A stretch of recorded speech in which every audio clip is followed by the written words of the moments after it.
사람의 감정을 나타내는 눈물 속에는 행복이 있고 슬픔이 있습니다. 눈물은 때로 후회도 있고 감동도 있습니다. 헤어졌다가 몇십 년 만에 만나는 사람들은 웃음보다는 눈물로 그 반가움을 표현하기도 합니다. 또한 속이 상할 때도 울고 몸이 아파서 울지만 자신의 잘못을 깨달을 때도 눈물을 흘립니다. 잘못했을 때 흘리는 눈물에는 내가 잘못했습니다. 다시는 잘못하지 않겠습니다. 는 결심이 담겨 있기도 합니다. 그래서 자녀들을 훈계할 때 야단 맞던 자녀가 눈물을 흘리면 부모는 더 이상 훈계를 길게 하지 않습니다. 왜냐하면 그 눈물 속에는 내가 잘못했습니다 라는 고백이 담겨 있고 변화되겠다는 결심도 들어있기 때문입니다. 오늘 본문의 말씀에서 이스라엘 백성들은 여호와 하나님의 책망 앞에서 소리 높여 울고 있습니다. 여러분, 우리 하나님은 신실하신 분이십니다. 따라서 우리는 그 신실하신 사랑에 의지하여 날마다 하나님을 바라보며 살아가야 하는 자들입니다.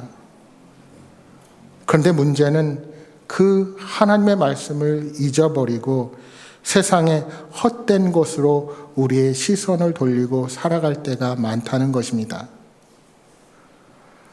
하나님께서 이스라엘 백성들을 종되었던 애굽에서 탈출시키시고 광야 생활 40년 동안 계속해서 말씀하시고 그들을 훈련시키신 이유가 무엇입니까? 하나님께서 이스라엘 백성들을 적과 꿀이 흐르는 가나안 땅까지 인도하기 위해 40년이라는 기나긴 세월을 보내게 하신 것은 400년이 넘는 애굽에서의 잘못된 신앙과 삶의 방식들을 완전히 버리고 하나님의 백성으로 거듭나라는 뜻이었습니다. 그러니까 이스라엘 백성들이 가나안 땅에 입성하면 그 자체가 적과 꿀이 흐르는 땅이 되는 것이 아닙니다. 그럼 무엇입니까? 그들이 완전히 하나님의 백성으로서의 정체성을 가지고 변화된 삶을 살아가야 진정한 하나님의 백성으로 인정을 받을 수 있게 되는 겁니다. 하지만 가나안 땅에 입성한 그들은 이스라엘을 구원하시고 가나안 땅까지 인도하신 하나님을 잊어버리게 되었습니다. 본문 2절에 이렇게 말씀합니다. 너희는 이 땅의 주민과 언약을 맺지 말며 그들의 제단들을 헐라 하였거늘 너희가 내 목소리를 듣지 아니하였으니 어찌하여 그리하였느냐? 어찌하여 그리하였느냐? 하나님은 누누이 광야의 이스라엘 백성들에게 말씀하셨습니다. 그 땅에 들어가면 가나안 땅의 족속들과 언약을 맺지 말라 하고 하나님은 말씀하셨습니다. 왜 그렇게 말씀하셨습니까? 바로 그들의 우상 숭배 때문입니다. 하나님께서 가나안 땅에 들어가면 가나안 족속들을 진멸하라고 하신 것은 하나님이 잔인한 분이어서가 아닙니다. 우상 숭배를 묵인하고 심지어 거기에 동조하는 악행을 아예 버리지 못하도록 그들을 죄악으로부터 멀리 두고자 하신 것입니다. 그런데 이스라엘 백성들은 정복 전쟁의 과정에서 이런저런 핑계로 가나안 족속들과 언약을 맺고 그들과 공존하며 살아가고자 한 것입니다. 당장의 위장된 평화가 가져올 폐해를 묵인한 채로 그저 당장 쉬운 길만을 택하게 된 것입니다. 오늘 본문 1절의 시작은 여호와의 사자가 이스라엘 백성 앞에 등장하여 하나님의 말씀을 전하는 것으로 시작됩니다.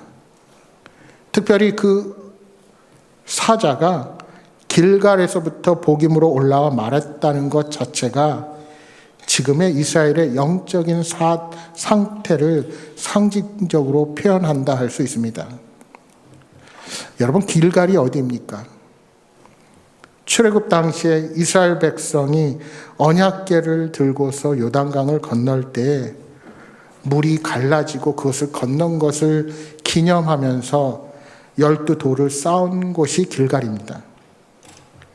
이스라엘 백성들은 그곳에서 광야에서 태어난 다음 세대들에게 할례를 베풀었습니다. 그리고 애굽의 수치가 굴러갔다라는 의미의 길갈이라는 지명을 그곳에 만들었습니다. 그렇다면 지금 있는 복임은 어떤 곳입니까? 복임은 우는 자들이라는 뜻이 담긴 지명입니다. 그러니까 여호와의 사자의 이동 경로를 통해서 우리가 알 수 있는 것은 애굽의 수치가 굴러간 기쁨의 상태에서 울어야 하는 상태로 바뀌어 버리는 이스라엘의 현실을 보게 되는 겁니다. 여호와의 사자는 가나안 땅에 처음 들어와 하나님께 예배를 드렸던 길갈에서부터 복임으로 올라왔습니다. 그런데 지금의 상황은 이스라엘 백성들이 하나님과의 언약을 잊어버리고 가나안 백성들과 언약을 맺으면서 그들이 섬기는 우상의 제단도 그대로 내버려두는 형국이 된 상황입니다. 이스라엘 백성들은 하나님의 명령하신 말씀, 그 땅에 들어가면 가나안 족속들을 진멸하라는 하나님의 명령에 순종하지 않았습니다. 그들은 자신들의 유익을 위해서, 이익을 위해 평화라는 허울 좋은 이름으로 가나안 족속과 함께 살아가는 길을 택하게 된 것입니다. 여러분, 성경에 나온 이 하나님의 명령을 인간적인 시각에서만 보면, 구약의 하나님은 너무나도 잔인하시다, 사랑도 없고 긍휼함도 없고 마치 죽이기를 즐기는 분과 같다라고 오해하실 수도 있습니다. 물론 가나안 땅에는 우상 숭배자들도 있었고 하나님 보시기에 가증한 일을 행하는 사람도 있었지만, 그 중에는 의롭게 살아가는 사람이나 젖먹는 갓난 아이들도 있었을 것입니다. 어른들이야 죄를 지은 대가를 받는 것이 마땅하다 해도 아직 우상을 모르는 젖먹이 아이들까지 진멸의 대상에 넣는 것은 좀 너무한 처사가 아닌가, 우리는 그렇게 생각해 볼 수 있습니다. 이 때문에 혹 사랑의 하나님 따로 있고 진노의 하나님 따로 있는가, 이렇게 생각해 볼 수도 있었을 것입니다. 그러나 우리는 하나님께서 왜 이러한 명령을 내리셨는지 그 뜻을 깊이 생각해 볼 수 있어야 합니다.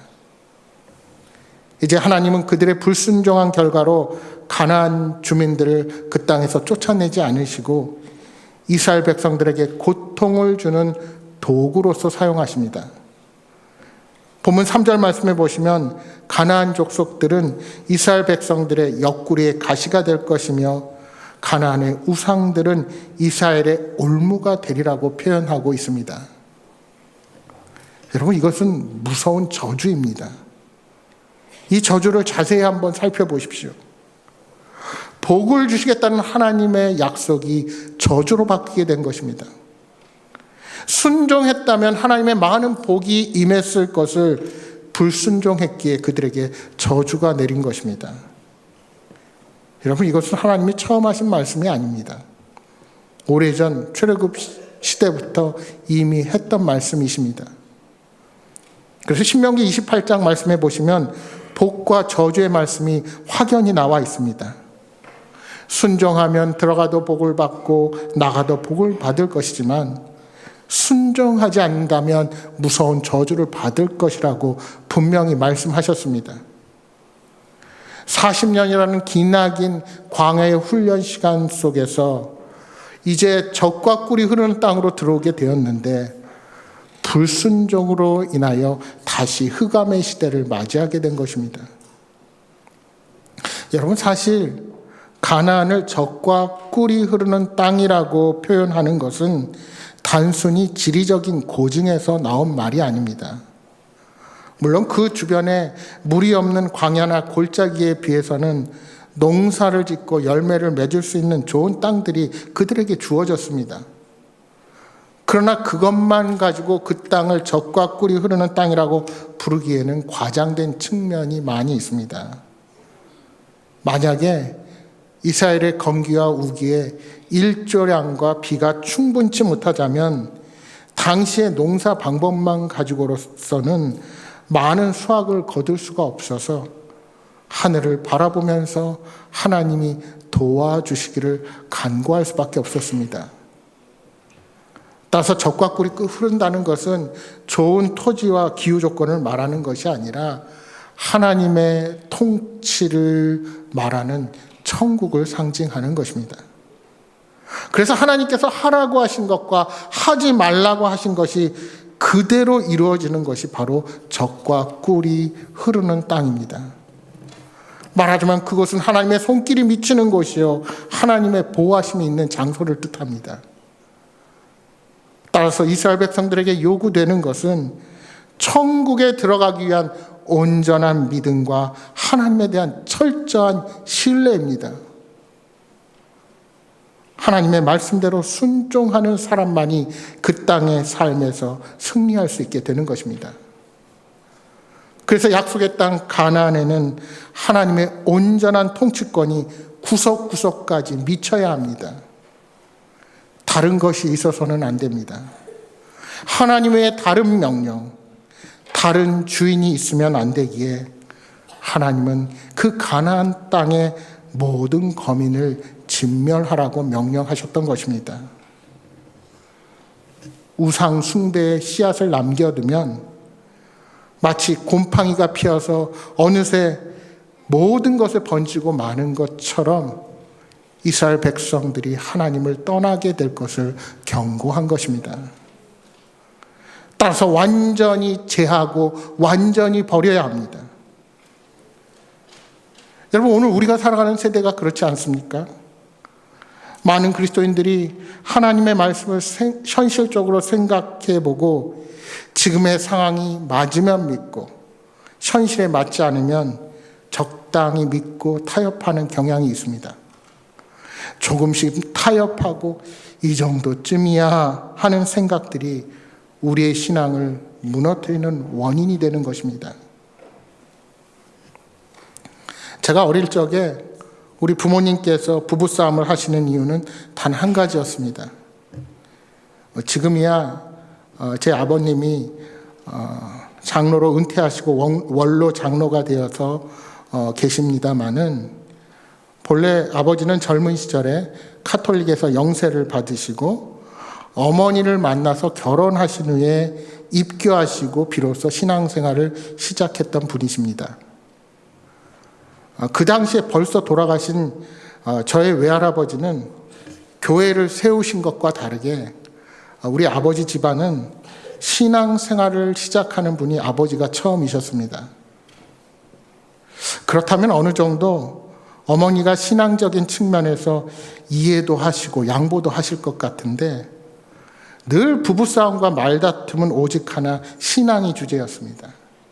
그래서 저나 누님이 어린 마음에 아버지가 교회 안 나가는 것도 아니고 어머니가 너무하시다 생각을 할 때가 많았습니다. 근데 제가 나이가 들고 신앙이 자라게 되면서 어머니의 마음이 어떤 마음인지 이해가 되었습니다. 늘 시댁에서는 맏며느리로 역할을 최선을 다하셨습니다. 제 어렸을 때 기억은 예전에는 제사 밤 12시에 드렸잖아요. 이름도 모르고 누군지도 모르는 몇 대 어른들 제사를 맏며느리라고 가서 밤늦게 음식을 하고 다 드렸습니다. 근데 제가 여러분들에게 몇 번 말씀드렸지만 명절에 그렇게 제사를 드려도 제가 장손인데 이래봐도 삼촌들이 늘 절하라고 하는데 도망 다니거나 붙들려서 당신의 자녀들 아들들도 거기 안 앉힌데 저만 붙들더라고요. 그래도 끝까지 절하지 않고 거기 앉아 있었던 기억이 있습니다. 그런데 어느 순간 저희 할아버지와 할머니는 다 신앙인이 되시고 믿는 가운데 천국으로 가셨습니다. 신앙의 문제에 있어서만은 타협을 하지 않으시고 늘 변함없는 모습을 보이신 것입니다. 여러분, 왜 이스라엘 백성들은 하나님의 목소리를 듣지 않았을까요? 하나님의 목소리가 작아서가 아닙니다. 인간적인 생각이 가득했기에 듣지 못한 것입니다. 하나님의 말씀은 하나님께 집중할 때 들리고 우리의 전심을 쏟을 때 들리게 됩니다. 하나님도 좋고 바알도 좋고 아세라도 좋으면 말씀이 결코 들리지 않습니다. 신앙이 우상 숭배와 혼합되면 하나님의 말씀을 듣는데 혼선이 생깁니다. 신앙이 변질되고 하나님의 말씀이 제대로 들리지 않습니다. 하나님도 좋고 세상도 좋고 돈도 좋고 명예도 좋습니다. 나는 하나님을 사랑하니까 하나님의 말씀이 제대로 들릴까요? 여러분, 하나님의 말씀은 자신의 생각대로 해석할 대상이 아니라 순종해야 할 명령이라는 사실을 명심하시기 바랍니다. 따라서 우리는 하나님께서 가나안 땅에 살고 있는 자들과 타협하지 말고 다 쫓아내고 새롭게 시작할 것을 명령한 그 이유를 결코 가볍게 여겨서는 안 됩니다. 이제 여호와의 사자로부터 이 같은 말씀을 듣게 되자 이스라엘 백성들에게 어떤 일이 일어납니까? 이스라엘 백성들이 울었습니다. 여기서 울었다는 것은 무엇을 의미할까요? 이스라엘 백성들이 그 죄의 책망을 깨닫고 회개했다는 의미일 것입니다. 그래서 그곳의 이름을 울음의 장소, 즉 복임으로 부르고 거기서 여호와 하나님께 제사를 드린 것입니다. 여러분, 그들이 어떠한 마음으로 제사에 임했을까요? 이스라엘 백성들은 그들의 조상들이 출애굽하며 지냈던 첫 유월절, 그리고 가나안 땅에 입성하며 길갈에서 드렸던 예배의 다짐과 회개를 기억하고 하나님 앞에 예배를 드렸을 것입니다. 그렇게 길고 고된 광야 생활을 하면서 마침내 얻게 된 땅인데 하나님의 방법이 아닌 당장 편한 방법과 자신의 소견에 옳은 대로 행하는 그들의 어리석음을 깨닫고 울게 된 것입니다. 하지만 그들의 회개의 모습은 오래가지 못했습니다. 오늘 본문 다음에 보는 11절 이하의 말씀에 보시면 그들은 바알과 아스다롯을 섬기다가 하나님의 진노를 삽니다. 또한 오늘 6절 이하 10절까지의 말씀은 이스라엘 백성들이 하나님의 뜻을 저버리게 된 근본 원인에 대해서 말씀하고 있습니다. 모세의 뒤를 이어서 하나님의 사람 여호수아가 말씀에 온전히 순종하며 백성들을 가나안 땅으로 이끌었습니다. 말씀에 순종함으로 놀라운 기적들을 경험했던 이스라엘 백성들은 때때로 실수하고 연약한 모습을 보이기는 했지만 그래도 하나님을 잘 섬겼습니다. 그래서 가나안 땅을 정복해 나아갔습니다. 여호수아와 동시대를 살았던 장로들이 살아있을 때도 그러했습니다. 그러나 여호수아가 110세에 죽고 그 시대 사람들이 다 떠난 후에 이스라엘의 다음 세대는 여호와를 알지 못하고 하나님의 행하심을 기억하지 못하는 세대가 되어 버렸습니다. 그들이 과거에 하나님께서 그들에게 행하신 일을 듣지 못했다는 의미가 결코 아닙니다. 그들은 자기 민족이 가나안 땅을 차지하게 된 과정에 대해서는 역사적으로 너무나도 잘 알고 있었습니다. 그러나 그 역사적인 사실이 나타내는 하나님 중심의 삶, 하나님의 약속을 신뢰하고 온전히 순종하는 삶은 배우지 못한 것입니다. 여러분, 왜 그런 결과가 벌어집니까? 그것은 가나안 족속을 진멸하는 하나님의 명령에 불순종한 부모 세대가 온전한 믿음을 자녀들에게 가르치지 못한 것입니다. 가나안 땅에 정착한 이스라엘 백성들은 더 이상 전쟁을 원하지 않았습니다. 하나님 말씀에 순종해서 계속해서 전쟁을 벌이는 것은 눈앞에 보이는 여러 이익들을 포기하고 그저 더 쉬운 길을 갈 수 있는데 그것을 포기해버리는 어리석은 일이라고 생각을 해버렸습니다. 그들이 굳이 가나안 땅의 주민들과 싸우지 않아도 화평을 이루며 평안하게 살 수 있는 길이 분명 있어 보였습니다. 그렇다고 그들이 하나님을 버렸냐? 버린 것도 아닙니다. 여전히 하나님께 제사를 드렸고 하나님의 말씀을 듣기도 했습니다. 하지만 하나님의 말씀대로 살지 않는 그들의 믿음은 다음 세대들에게 어떠한 영향력도 줄 수 없었던 것입니다. 그들은 더 이상 하나님께만 도움을 구하지 않았습니다. 가나안의 다른 신들도 함께 섬겼습니다. 그러한 삶의 태도로 인하여 이스라엘의 다음 세대는 전혀 하나님을 인격적으로 경험하지 못한 다른 세대가 되고 만 것입니다. 그들의 다음 세대는 하나님의 말씀이 아닌 가나안의 문화에 익숙했고 하나님을 경험하기보다는 가나안의 우상을 받아들이는 완전히 다른 세대가 되어버리고 만 것입니다. 혹시 이들의 모습이 오늘 우리들의 모습이 되어가고 있지는 않습니까? 우리의 자라나는 세대들은 부모님의 교회 생활과 신앙의 모습을 보고 자랍니다. 그런데 나이가 들면서 우리 자녀들이 삶에 여러 가지 의문이 생기고 세상에서 배운 것과 신앙의 가치관이 달라서 고민하기 시작합니다.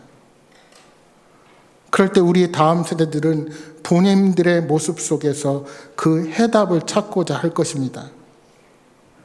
그러다가 세상의 가치 기준과 별반 다르지 않는 어른들의 모습 속에서 실망하고 좌절하기도 하는 겁니다.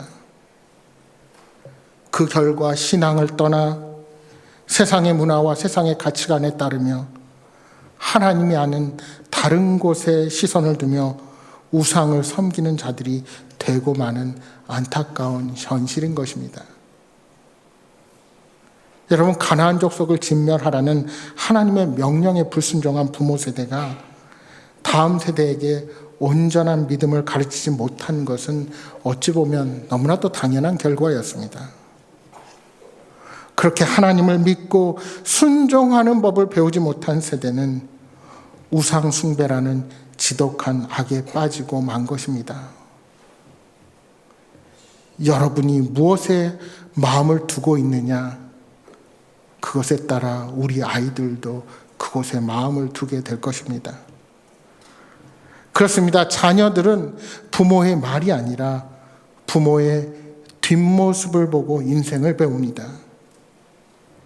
부모가 인생에 있어서 무엇을 가장 소중하게 여기는지, 무엇을 가장 중요하게 생각하는지 삶을 통해서 그대로 배우게 되어 있습니다.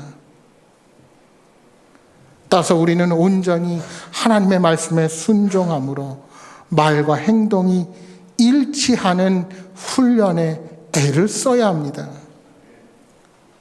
주 앞에 내가 바로 서지 못한 부분이 있다면 회개하고 돌이켜서 하나님이 원하시는 뜻대로 살아가야 합니다. 지금까지의 모습이 중요한 것이 아닙니다.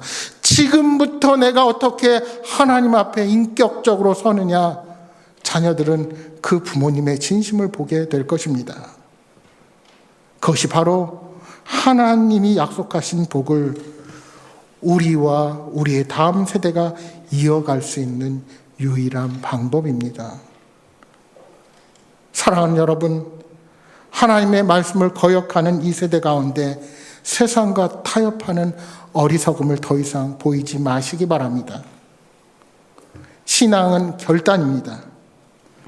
눈물만 흘리며 지금의 어려움을 감정적으로 넘어가려 하지 마십시오. 눈물과 회개 결단이 매일매일 새롭게 계속되어야 합니다. 신앙생활은 하나님만을 주인으로 섬기겠다는 굳은 약속이고 예수님과 함께 그 믿음의 길을 걸어가는 것입니다. 주님만이 내 삶의 주인으로 모시는 겁니다. 다음 세대에게 우리가 남길 것은 세상을 살아가는 처세술과 방법이 아닙니다. 돈으로 유산을 남기는 것도 아닙니다. 우리의 다음 세대가 다른 세대가 되지 않으려면 우리가 그들에게 오직 하나님의 진리를 가르쳐야 합니다. 그렇지 않으면 그들은 머지않아 하나님을 알지 못하는 영적 기억 상실증에 빠지게 될 것입니다. 사랑하는 여러분, 조금 더디더라도 말씀 앞에 순종하며 온전히 하나님이 기뻐하시는 길로만 걸어가는 복된 인생들이 되시기를 주님의 이름으로 축복합니다.